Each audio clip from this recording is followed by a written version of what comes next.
My name is Barry Allen, and I am the fastest man alive. When I was a child, I saw my mother killed by something impossible. Barry, run! My father went to prison for her murder. Then an accident made me the impossible.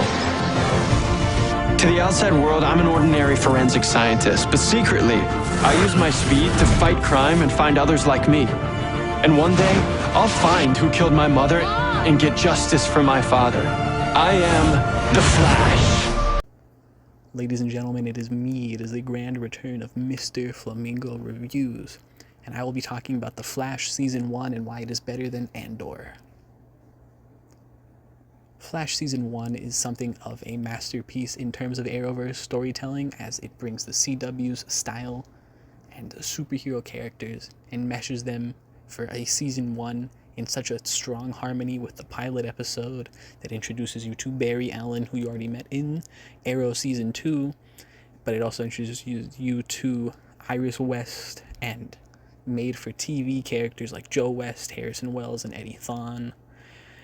The pilot itself was already fantastic because what it did was it introduced Harrison Wells, the focal mysterious backer of Star Labs, and it revealed to us very fast, no pun intended, that Harrison Wells was a liar. Barry got his speed, superheroics have begun. It was a good start.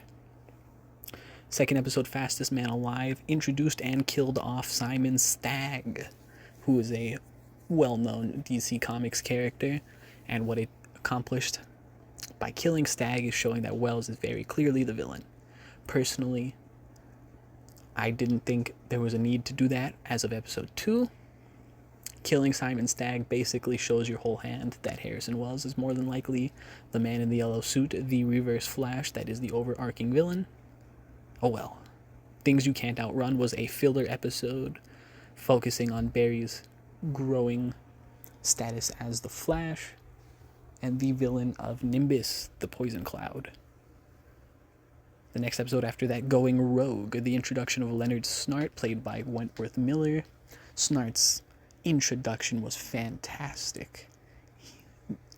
It brought so much good memories because I remember the promo for this episode and Leonard Snart's cold gun, conflict between Barry and Cisco because Cisco invented this gun.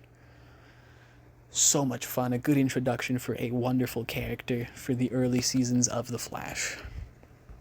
Speaking of wonderful characters, this one cut too short. In Plastique, Clancy Brown is introduced as General Wade Eiling, an overarching mini-villain for this season. General Eiling is after a woman that can make things explode. The Flash is Born, though. It's a filler episode for The Flash is Born. Outside of getting his name, all you really get is Tony Woodward, who is a filler villain more than anything else, though Progress as the Reverse Flash resurfaces, threatens Joe, who's investigating for Barry who the Man in Yellow is. But we already probably figured that out by episode 2. Power Outage. This one's more filler, but flexes Arrow connections with the arrival of the Clock King. Good episode overall. What it does is it tries to make Harrison Wells come off as the good guy, even though we already know, but it's for the characters, I guess. Flash vs. Arrow was the first crossover episode for The Flash and Arrow ever, and it did its job using Roy G. Bigelow to make Barry angry and force him to fight Oliver, because if you're going to have a big crossover, might as well make him duke it out. The episode following that, The Man in the Yellow Suit. What we already know, or at least feel as the audience, is now revealed to the audience. It's real now. Harrison Wells is the Reverse Flash. Merry Christmas, Barry. Revenge of the Rogues was the introduction of Mick Rory. Heatwave. Oh, it's so good. These are some of the best depictions of characters from comic books to the screen, as Heatwave and Captain Cold play off of each other quite nicely, and their path for Barry is interesting. The Sound of the Fury is the introduction to Hartley Rathaway, the Pied Piper. Good episode. Nothing much of note. For Crazy For You, the biggest thing of note is that Martin Stein and Ronnie Raymond are alive and fused together. Ronnie being Caitlin's fiance that died in the particle accelerator explosion.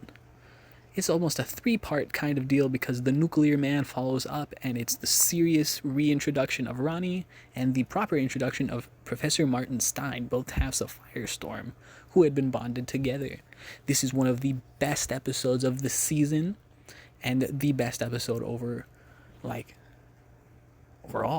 to me. I like the end. Fallout is the big return of General Eiling, as he wants both halves of Firestorm, and a proper reveal that Gorilla Grodd lives. Out of Time. Out of Time was the big time travel episode and the proper introduction of the Weather Wizard, who wanted to beat up Joe. I like this one, because then the following episode, Rogue Time, that introduced Leonard Snart's sister, the Golden Glider, is almost a repeat of the Out of Time episode, but now Barry has changed the timeline, and Rogue Time wouldn't have happened if he hadn't. Tricksters. Mark Hamill returns as the Trickster, a role he played in the 90s Flash, and he is so much fun. He chews up the scenery. The truth of Harrison Wells is revealed in the episode as well, because now they know. At least, they feel they know.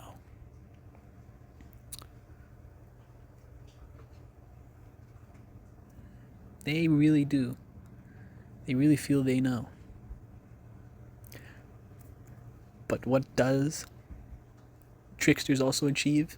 It achieves the truth. Matt Letcher debuts in this episode for real as Eobard Thawne, the Reverse Flash.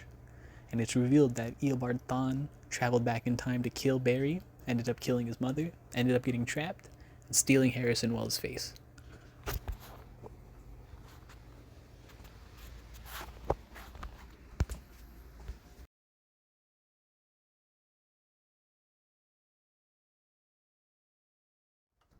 All-Star Team Up follows that episode,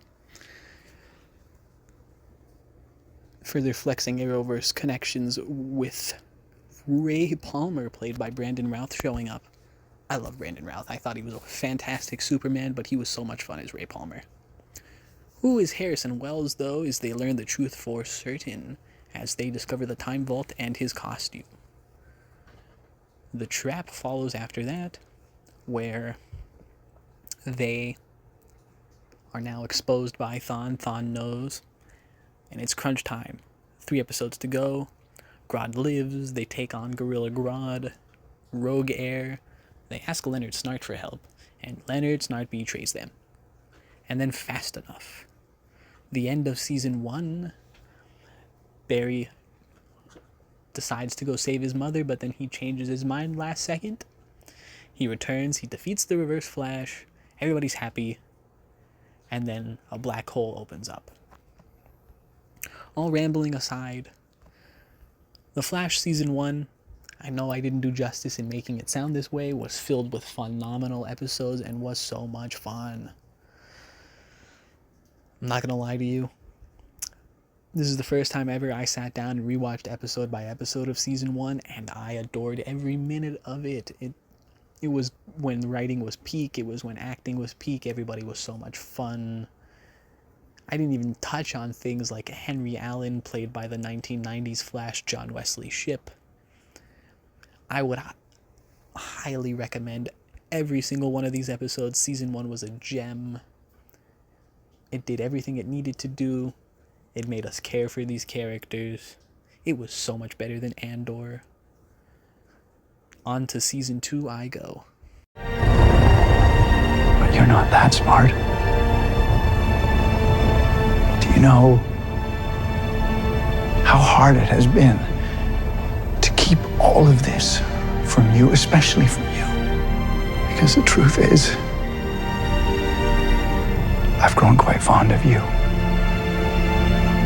And in many ways, you have shown me what it's like to have a son.